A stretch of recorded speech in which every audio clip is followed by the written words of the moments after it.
Alright, warning, this video is just me talking about Silksong. Yes, I will spoil things, yes, I will complain, and no, I won't be objective. I made this because it was fun. So, I literally guest vanished on September the 4th to play Silksong, and I'm not gonna lie, I had lots of fun with this game. Took some time to finish it and ponder on my experience a bit, and now I kinda wanna share my opinions I have on the game, as well as comparing them to the ones I have regarding the prequel. Alright. Hi there, I'm Subnautics, and I present to you a very personal and subjective analysis of Hollow Knight Silksong.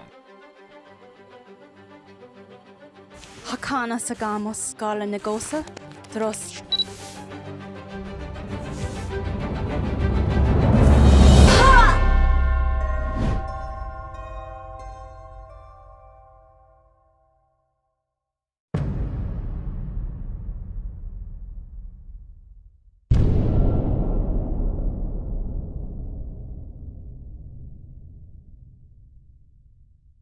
The day of salvation finally came on September the 4th, and while the Septics were getting one final love, I was sitting comfortably on my sofa, with the game heating up my Nintendo Switch 2, staring at the title screen with my eyes wide open.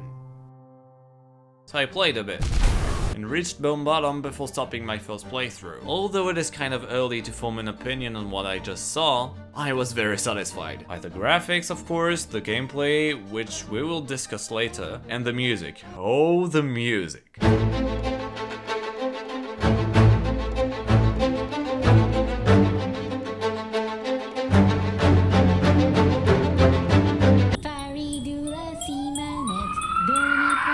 Felt good to be back, I guess. To be honest with you, this feeling persisted through the entire playthrough, apart from a few things I'll get back to later. Alright, now hang on tight.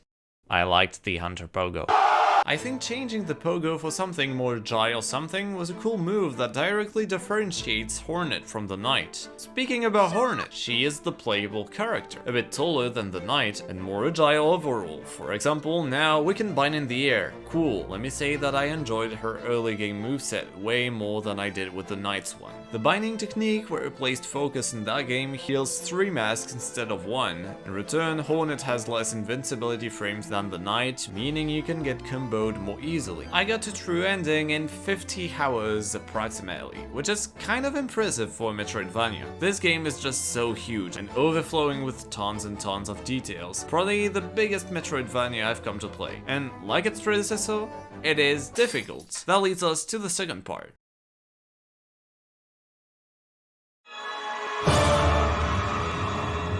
Difficulty has always been my thing, I guess. I got all of Scylla's Garden Berries and passed Pantheon 5 on the first game, so naturally I was thinking this would be a breeze. Hollow Knight Silksong was originally thought to be a kind of DLC content, if I'm not mistaken, so is harder than its predecessor. Not in an unfair way at all. Some bosses will test your nerves indeed, like Cradle Lace, the worst backtracking parkour I've ever seen guy, or the master of protruding hitboxes. Now, let's be serious. You'll die at some point.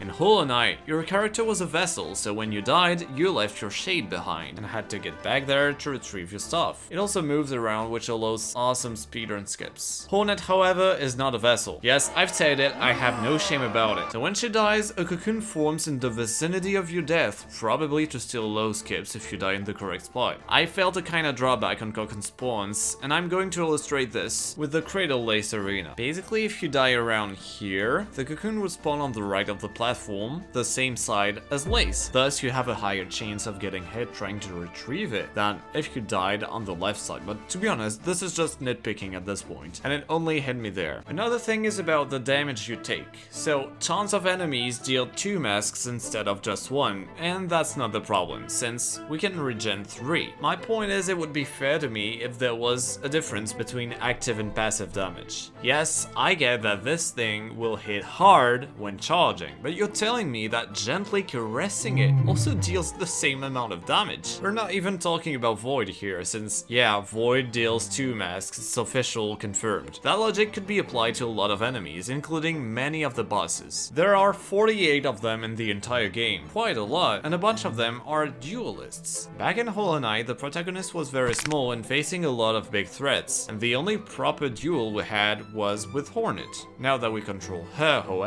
her combat style is much more suited, with the Hunter Crest at least, to battles with similar sized enemies like Lace, Phantom, Seth, and if you want to go a bit further, then Garment, Chakra, the Pinstress. While I did not hear lots of complaints about Grandmother Silk, the final boss of Act 2, I've seen lots of people disappointed that the final boss of Act 3 was just another fight with Lace. Well, continuing my reasoning, I feel like this is actually more fitting than a fight versus a big bad Void guy or the Lord of Shades. Wouldn't feel very Silksong, if you know what I mean. I guess Wonder Remains wouldn't agree with me. Plus it was kind of a hard final boss and a far more rewarding victory in terms of challenge than what Radiance could offer in my opinion. And I'm not talking about Absolute, let's forget that. Alright, let's do one final part cause I got something to expose still.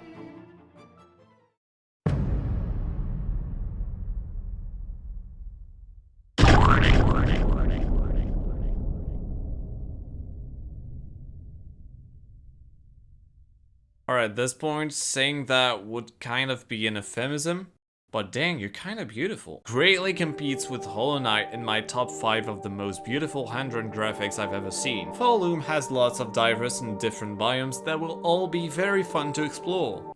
Got me there. Alright, so I assume you played the game at this point, and you probably know what I'm gonna talk about right now. The Sinner's Road, Biowater, Putrefied Dogs combo makes no sense to me. Independently from each other, they are very cool regions indeed. But they are sewers, and sewers aren't really the best place to depict a new game, but sure, we talk about a kingdom, there must be somewhere where poop goes. So in Hollow Knight, we had the Royal Waterways, and it was great. However, I bet you couldn't find someone on Earth who claims that Royal Waterways is their favorite region, because this is a normal feeling to have. So, again, diversity. We got brown sewers, green sewers, and black sewers. Epic. I just wonder why the devs made these areas so big, like, so much of the entire map is just bathing in maggot soup. I'd love to find some explanation that could make my opinion change, but for now I just think this sucks. Also, I always wondered why the device that had to trap Grandmother Silk wasn't like just a bucket of maggots and they simply eat her alive or something. So yeah, I liked Silksong. I complained a lot, but that's the least I can say for a game that doesn't have any more obvious flaws. So thank you for watching. I hope you enjoyed and had fun. Gotta train for the Pantheon Falloom now, bye.